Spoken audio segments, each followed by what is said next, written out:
हे guys good morning. तर आज मला खूप बोर फील होत होतं आणि सोबत मला थोडं बरं पण नव्हतं वाटत. वीकनेस होता ॲज युजुअल. तर सकाळी नाश्ता वगैरे केल्यानंतर आई आणि मी बसलो होतो बाहेर. ऊन घेत होतो, बट आमच्या गप्पा वगैरे चालू होत्या भरपूर. त्यानंतर शेजारच्या आजीने आम्हाला पोहे दिले होते आणि तुम्ही बघू शकता आम्ही कशाप्रकारे बसलेलो होतो सर्वजण.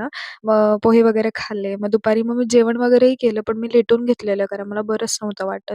त्यानंतर आम्ही तारक मेहता बघत होतो. तारक मेहता इथे आल्यावर कंपल्सरी लागतंच लागतं म्हणजे भाई, कारण हे सर्व यांना आवडतं. त्यानंतर मग मावशीने मला चहा आणून दिला होता गरमागरम. त्याच्यासोबत मी बटर खाल्लेली आणि गाईज दीदी आराम कर सकती है, बट दीदी की मस्ती तो देखो. मग मी उठलेली आणि ना खरंच यार मला ना वेगळं फील होऊन जातं. मला असं बर्डन होऊन जातं, की यार दुसरे कामं करते आणि मी अशी लेटलेली, झोपलेली. सो मग मी उठलेली आणि पीठ मळून दिलेलं होतं मावशीला. त्यानंतर भांडे वगैरे थोडेफार आवरले आणि खरंच मी सांगते गाईज, मला कोणीच असं सांगत नाही, बट मी स्वतःहून करते कारण ते मलाच पटतं. उलट ते मला बोलतात, की "तू घरीही कामच करते, इथे तरी रेस्ट कर." बट आहे ना, ते मला सवय झाली. सो यू नो अच्छा. That's it. Thank you for watching. भेटूयात उद्याच्या व्लॉगला. Bye bye. And do like, share, comment and subscribe. Good night.